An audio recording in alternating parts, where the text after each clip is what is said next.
Nesse vídeo vamos falar sobre os capítulos 34 a 36 de Ezequiel. E é bem interessante ver que assim como quando cai o templo e Jerusalém é invadido e aí tudo que Ezequiel e Jeremias vêm profetizando e ninguém estava acreditando e agora aconteceu exatamente isso. Então eles estavam na contramão, todo mundo falando não vai ser destruído, os cativos vão voltar da Babilônia, vai dar tudo certo dentro de 2 anos. E Jeremias lá em Israel e Ezequiel na Babilônia falando, não vai dar, vai ser tomado, vai ser queimado o templo e tal. E quando acontece tudo isso que eles falaram, em vez deles continuar profetizando, porque já aconteceu o que eles profetizaram, aí eles começam a profetizar ao contrário, Israel vai ser restaurado. E todo mundo assim, o quê? Então assim, eles tinham a missão de sempre falar o contrário ao senso comum, à sabedoria comum. Ninguém acreditava na desgraça que vinha, veio. Agora eles estão falando sobre a graça, também ninguém crê na graça que está vindo. Então é um perfil dos dois, né? Ezequiel começa a profetizar a restauração totalmente na contramão do senso comum. Aqui no 34, versículo 23 e 24, ele fala, suscitarei sobre elas um só pastor para as apacentar, o meu servo Davi. Ele as apacentará e servirá de pastor. Eu, o Senhor, serei seu Deus, e o meu servo Davi será príncipe no meio delas. Eu, o Senhor, disse. Aí surge até mais uma pergunta. O que o pessoal entendia? Porque o último filho de Davi, Zedequias, estava no trono lá em Israel e acabou de ser deposto. E nunca mais teve um rei sobre o trono de Davi até hoje. Nunca mais teve um outro rei. Justamente quando o último rei da linhagem de Davi reinou e foi derrubado por causa do pecado, aí Deus começa a falar assim, eu vou suscitar um só pastor que vai ser justo e vai ser reto, vou trazer minhas ovelhas de volta e eu, o Senhor, serei o seu Deus e meu servo Davi será príncipe sobre eles. É claro que ninguém acreditava que Davi ia ressuscitar, eu acho. Não acreditava que era o próprio Davi. Mas vai ser o renovo, aquele homem misterioso, o Messias, ungido, um rei maravilhoso que ia surgir. Todos os profetas, Isaías, Jeremias, Ezequiel falam desse homem, né? Meu servo Davi, mas é o filho Davi que vai se levantar sobre Israel. E aí no fim desse capítulo 34, ele diz no versículo 30, saberão, porém, que eu, o Senhor seu Deus, estou com elas, e que elas são meu povo, a casa de Israel, diz o Senhor Deus. Vós, ovelhas minhas, ovelhas do meu pasto, sois homens, e eu sou o vosso Deus, diz o Senhor Deus. Esse aqui é o refrão da Bíblia. Tem um refrão de Ezequiel, o refrão de Ezequiel é, e saberás que eu sou o Senhor, e saberão que eu sou o Senhor. E o refrão da Bíblia inteira, dos 66 livros da Bíblia é, eles serão meu povo e eu serei o seu Deus. E aqui no Ezequiel nós encontramos esses dois refrãos, bem forte.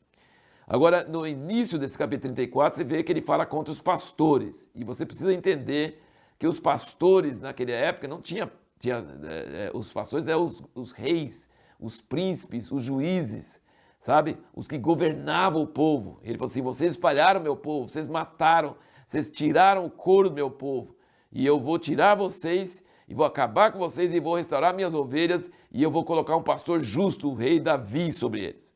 E tem uma outra coisa aí, a partir do versículo 11, ele já começa a falar sobre as elites. Sabe o que são as elites? São as ovelhas fortes, as ovelhas mais saudáveis, mais fortes. E ele fala assim, vocês, além de pegar todo o melhor para vocês, vocês ainda pisaram o resto para que os pobres tivessem que comer comida suja. E eu tive essa experiência em Rubiataba, quando eu estava cuidando das vacas que nós tínhamos e tudo, mas a gente vê que até os animais foram contaminados pelo pecado, porque os mais fortes não se contentam em só comer o melhor e empurrar os outros embora.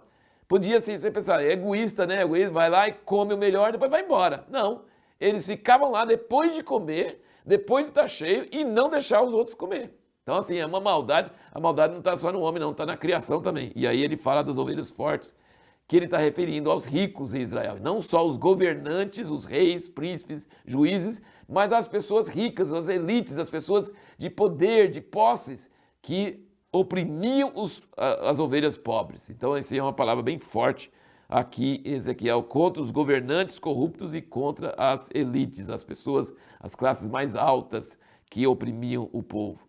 E aí, no capítulo 35, ele fala contra Edom. E eu já comentei com vocês que Edom, que são os filhos de Esaú, ele nunca tem profecia boa para eles. Ele nunca fala que eles vão ser restaurados. Ele fala que eles vão ser julgados porque eles zombaram, sabe? Zombaram de Israel, quiseram tirar vantagem, falar, oba, agora é nossa vez, nós vamos tomar essa terra para nós.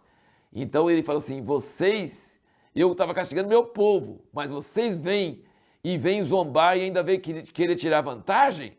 Veja o que ele fala aqui, no 35, versículo 10, ele fala, visto como dizes, estes dois povos e essas duas terras serão meus, e havemos de possuí-los, sendo que o Senhor se achava ali. Ele está falando assim, você acha que é pouca coisa falar contra Israel?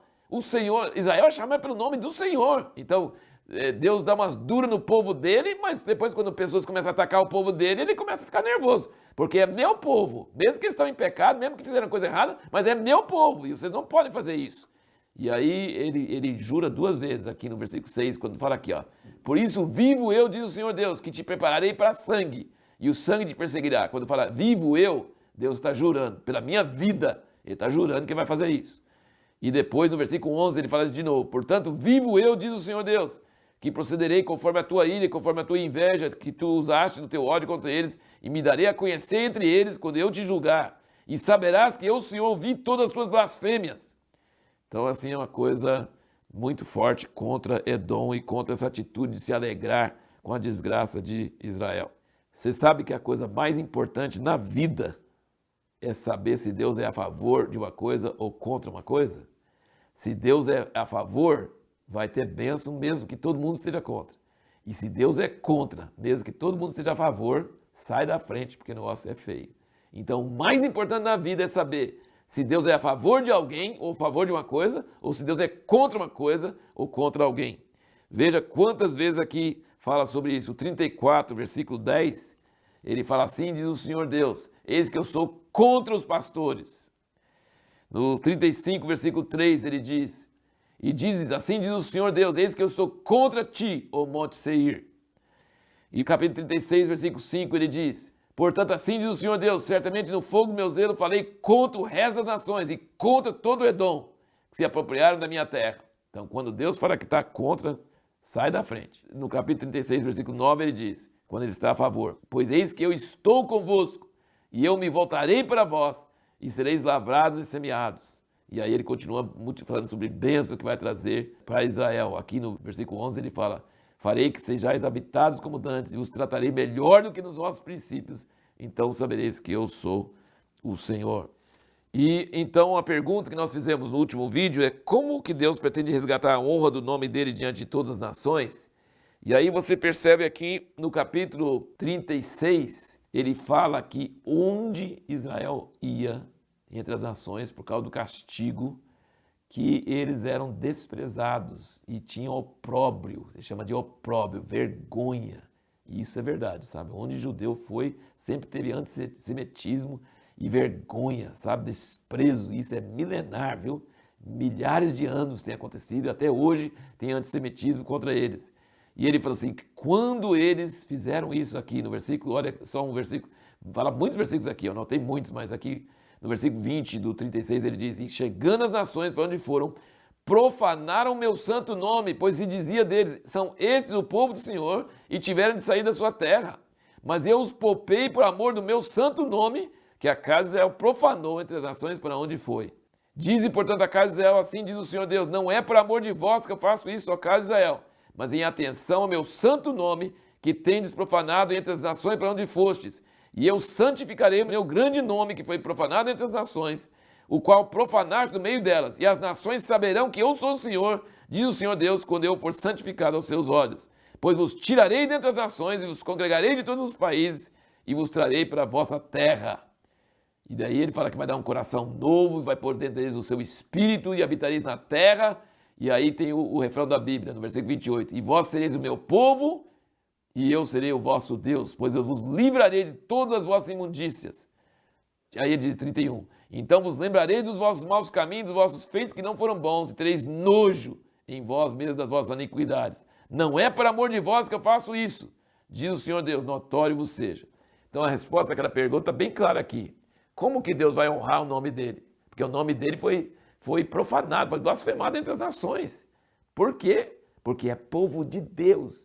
E eles estão assim nesse desprezo, nessa miséria, Aí todo mundo fala assim, então Deus não tem poder. Ou, olha o povo de Deus, olha que jeito. Então eles profanaram o nome de Deus. Então Deus vai restaurar Israel para santificar o nome dele diante das nações. É assim que Deus pretende resgatar a honra do seu nome diante das nações. Se você ouvir alguma notícia no futuro de que Israel será destruído, Israel vai acabar, que as nações vão acabar com Israel, Israel vai deixar de ser nação, que é o sonho de todos os povos árabes ao redor de Israel, é que Israel seja empurrado no mar, seja acabado, não acredite, não acredite, porque Deus vai honrar o nome dele. Pode parecer que vai acontecer, mas não vai acontecer, porque Deus vai santificar o nome dele diante das nações. E a pergunta para o próximo vídeo é: por que todas as nações virão contra Israel logo antes da volta de Jesus?